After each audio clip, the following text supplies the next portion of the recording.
Hey, what's up everybody? Epithemy here, and today I wanted to go over all of the crosshair styles in CSGO to help you guys find the best crosshair that fits your play style. Now, if you guys do enjoy this video, definitely be sure to smash that like button. 10 likes would be awesome.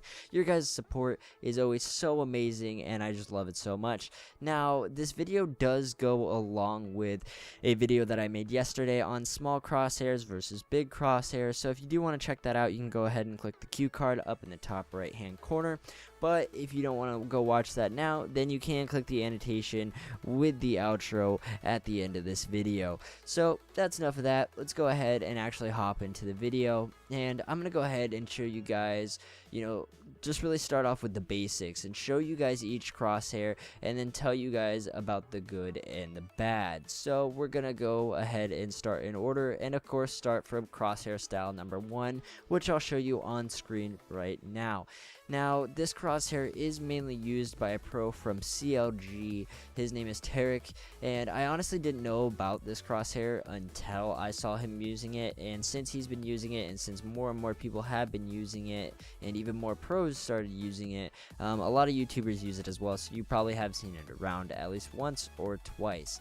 Now, we're going to go ahead and just hop right into it and start off with the good and the bad about this crosshair. So the good things is that it's really good for beginning players, and the reason why I say that is because it does have the target ID just like the default crosshair does. When you hover over an enemy, it will turn red, and when it's on a teammate, it shows a big circle with an X. So that could be really good for beginning players, people, especially when they don't know a whole lot about the game and they are just starting.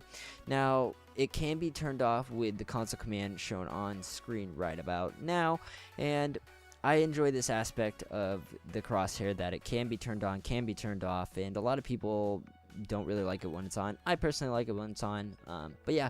Now, the next good thing about this crosshair is that it's kind of similar to the default crosshair, but it doesn't bloom. The reason why I say that's good about this crosshair is for beginners. A lot of people may just be getting into changing your crosshair style, and I definitely suggest trying this one out. So just because it's so similar to what someone has already been using. Now, the bad thing about this crosshair is the fact that it does not have a gap. A lot of people may enjoy the gap when it comes to the crosshair, but I mean, it's really what you prefer.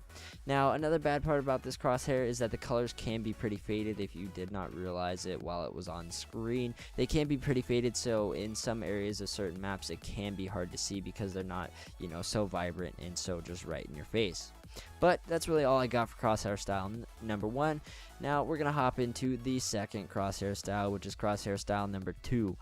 Although many people don't really use this crosshair style, it shouldn't push you away from not using it just because other people don't use it. If you're comfortable with it and you like to use it, then use it. So we're going to go ahead and hop into the good things about this crosshair. One good thing that can be weighed as good or bad is the bloom effect of this crosshair. With this bloom effect, it does bloom when you are, shooting or just running. That's when it's getting bigger.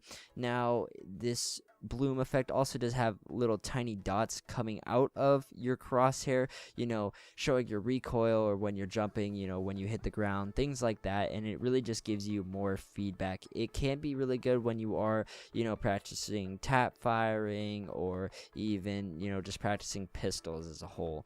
So another good thing about this crosshair style is that you can adjust the bloom to be more noticeable or less noticeable with the commands hooked to this crosshair style. I don't really use this crosshair style. I haven't really gone into depth using this crosshair style, so I don't really know the exact commands, and I'm sorry for that. But as far as the good things, that's really about it when it comes to this crosshair. Now we're going to go ahead and hop into the bad things about this crosshair, okay? Many people don't like this crosshair because of the bloom, and because it blooms with every single movement that you make. Now, with the bloom, that can throw off your shot and make you shy away or even mess up your spray, and can distract you because your crosshair is constantly moving, so you might catch something in the corner of your eye and it could just be your crosshair. Now, the reason why I say the corner of your eye is because it does bloom pretty big. But that's really all I have for crosshair style number 2. And when it comes to both the good and the bad of Crosshair Style 2, it can be very similar to Crosshair Style 3 because there's not much a difference between these crosshair styles. Now, this crosshair style still does have the bloom effect, but one plus is that it does not have the little tiny dots coming off of the crosshair, so that's nice. A lot of people don't really like that about number 2, so you can use number 3. The other good thing about this crosshair is that it has a different amount of bloom with each weapon, and I'll show you guys that while I'm showing you guys the crosshair. And it shows with the pistol that it has a bigger gap and everything like that, and the bloom does increase compared to the knife. So that's just really the easiest way to see it and the biggest difference. So since there is more pros with crosshair number 3 compared to number 2, there is also more cons. Okay, with the more bloom for each weapon, no matter the weapon you have, it does keep changing your crosshair. Many people don't like that because they like the standard size and the standard gap for each weapon. They don't like the constant changing. The other added con with this crosshair is that the crosshair gap changing, by standing still and things like that, you are holding different weapons. This can throw you off because one may bloom more than the other, and one may not, you may not expect it after that. One could be completely different from the other and you may not expect it.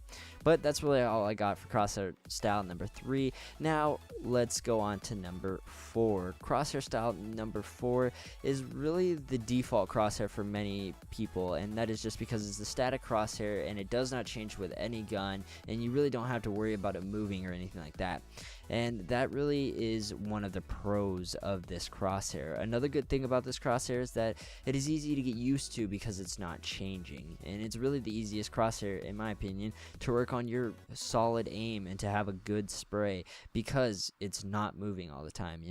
With this crosshair, there is an endless of possibilities of customization. Also, for this style of crosshair, there is really no limit. You can make it an open circle, an open square, a dot, and the list goes on and on. You can change just so many colors, and the colors are always vibrant, and it's always good to see. You have an outline. There's just so many different things with this crosshair. Now, some cons to this crosshair can be the fact that it doesn't move. A lot of people might like the bloom and things like that, and a lot of people might like the feedback like Crosshair Style 2 gives you when you are playing. But we're going to go ahead and go into our final crosshair style, which is Crosshair Style number 5. And this crosshair is definitely the best of both worlds. This crosshair is completely static until you do start shooting, and this crosshair does have a bloom, but it's only while you're shooting, and it is very subtle. So some pros of this crosshair is the fact that it is static until shooting. A lot of people do like that. Another one is the subtle bloom of the crosshair, so it's not taking up a crazy or huge amount of your screen. Now also with this subtle bloom, it can help a lot of people improve their spray or even just keep their spray on point as they start their spray. Now, when it comes to the cons of this crosshair, even though it being the best of the both worlds, there still are some cons. For example, one of the cons is that the crosshair does not change the gap with each weapon. A lot of people may enjoy that, but this crosshair does not do that. Another con for this can be the limited customization, and for example, it can't be a dot because it does have the bloom, and that would look weird if you tried to make a dot and it had a bloom.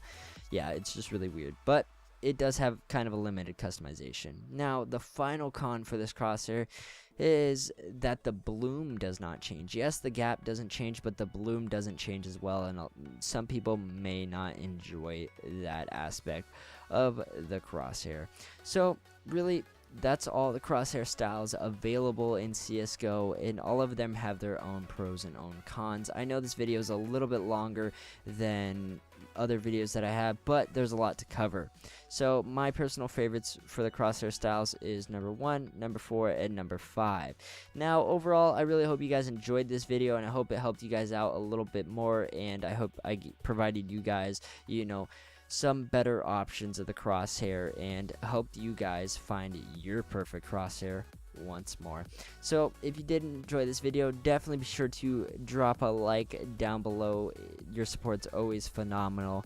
And my name's Epithemy, and I'll catch you all with another video next time.